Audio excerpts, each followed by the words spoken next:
All right, so let's talk about Monster Boy and the Cursed Kingdom. As I mentioned earlier, for a few months now over on the NS Collector subreddit, Adorabear has been running a Game of the Month thread, and nominations run for about a week in a pinned post. At the end of the week, the top nominations are put into a poll that runs for about another week, and the winner is the Game of the Month. We are going to start playing along and sharing our thoughts on each month's winner. During the month of January, the game to play was Monster Boy and the Cursed Kingdom. I know that Cyrix didn't get a chance to play this month's Game of the Month. No, and I would like to add within reason, because Troll and I is coming very close to winning right now. Yeah, I'm going to go create some sock accounts for that one, that's for sure. Anyway, so I'll be rolling fairly solo with my review of this particular game, but feel free to throw in whenever you want. All right. Now, before I get to my personal thoughts, here's a little background. Monster Boy and the Cursed Kingdom is developed by Game Atelier and is published by FDG Entertainment. It was actually planned out as a Kickstarter, but FDG stepped in to partner with the developer, allowing them to move ahead with the project without having to worry about funding. The game itself is actually a sequel to the Wonder Boy series. The game was even developed in collaboration with, and I'm probably going to butcher this one, Ryuichi Nishizawa. I'm hoping I get even close to that one. But he had developed the original Wonder Boy, released to arcades back in 1986. So this series is pretty old. The original game obviously saw several ports, including its most famous on the Sega Master System, which had been released in 1987. And as a side note, the numbering, and I guess I never even realized how bad this is, but the numbering for the Wonder Boy / Monster World series is a giant jumbly mess. The best way for me to illustrate that is one of the games and how it's titled. So what we know of in the West as Wonder Boy and Monster World, in Japan, the game's name is Wonder Boy 5 Monster World 3. So if that's not confusing, I don't know what is. Interesting. I know that Dragon's Trap is Wonder Boy 3. Yes. So nomenclature aside, I was very excited about playing this game. The opening cinematics are done up in cell animated style and are of high quality. The colorful world is wonderful to look at while you play. Each zone, from the initial village all the way through the Dark Realm, manages to hold a unique look and feel, while still remaining similar enough not to feel completely out of place as you progress. The character sprites, from Jin, the main characters, to all of the enemies and NPCs are drawn quite well. The art style gets high marks from me. Now, have you had a chance to actually see footage or watch trailers for this? So, I was watching a streamer that I know. Not personally, but I've spoken to her in the past. But I watched her play Monster Boy. She actually used to play Wonder Boy, like competitively, basically in the speedrunning. She had several of the world records. She's played several games, but she was playing Monster Boy recently, and I watched about an hour or so of that. And okay, yeah. So you've had a chance to see the visuals and kind of get a feel for the game and be at least somewhat familiar. Yes, yeah, yep. It looks great. I do intend on playing it fairly soon. I'm in the middle of something else that I will not talk about at the moment with the Switch and some games, but as soon as I get done with that, I will definitely turn my attention towards Monster Boy for sure. So on to my personal feelings about the game. So Monster Boy and the Cursed Kingdom, to me, is a great mix of action, platforming, puzzle solving, and Metroidvania. And I think that you'll definitely find yourself backtracking through areas that you've already visited to uncover more secrets and hunt for the treasures that you've missed.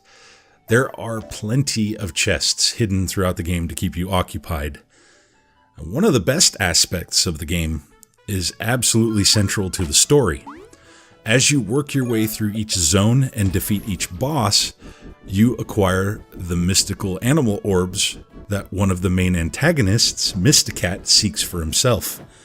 After acquiring a new orb, You are now able to transform into a new animal form, granting you a new set of abilities that allow Jin to access areas he was unable to reach previously.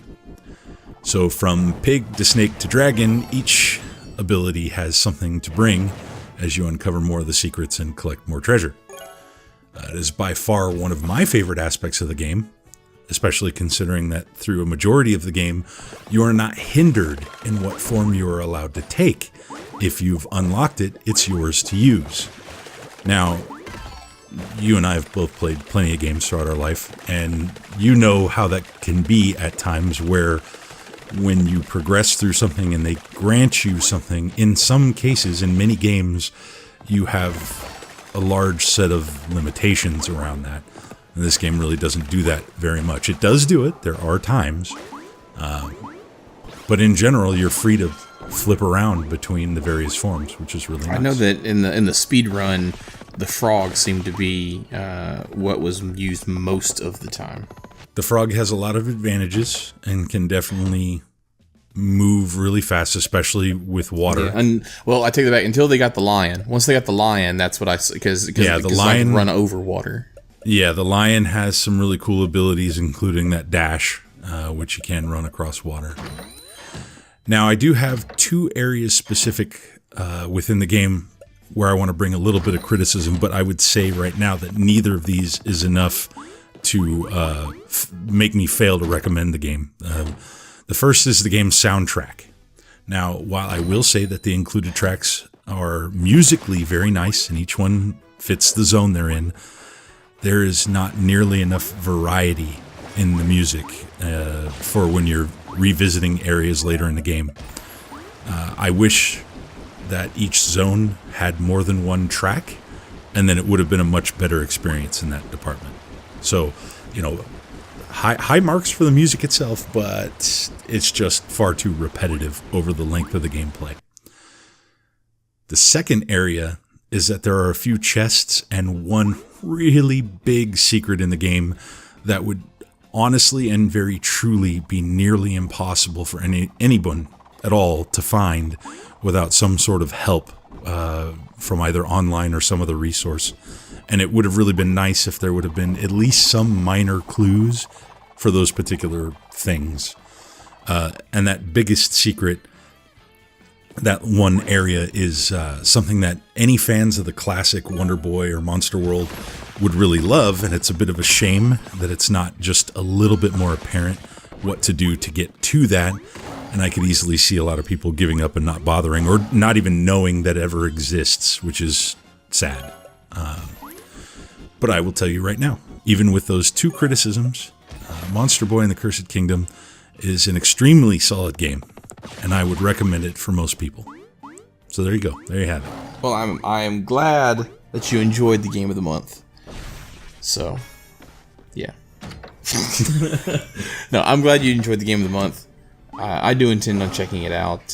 Hopefully, the next game of the month winner is not something terrible that I'm not gonna bring up again. Like Troll and I was not gonna say the. I decided to say that. I want to bring awareness that people need to vote against that, but it's probably too late by the time this comes out. We'll find out. Yeah, and there's a few good ones on there too. I mean, I've already played through Poi, but that would be a really good one for people who haven't. Which is why that's such a shame. If something like Troll and I wins, you are taking a legitimate month away from games that deserve the play. Yeah. That's why I believe that's so bad. It's not, I get the meme. Everybody gets the meme. But when it comes down to it, for, a game of the month thing, we want participation. We want people to actually play. And I think that most people are not interested in actually playing Troll. You also run risk of losing out some of the other games because Poi is in there this month. But next month, there may be other games that come out that people aren't going to vote for Poi. Like if this was towards March, we have Yoshi's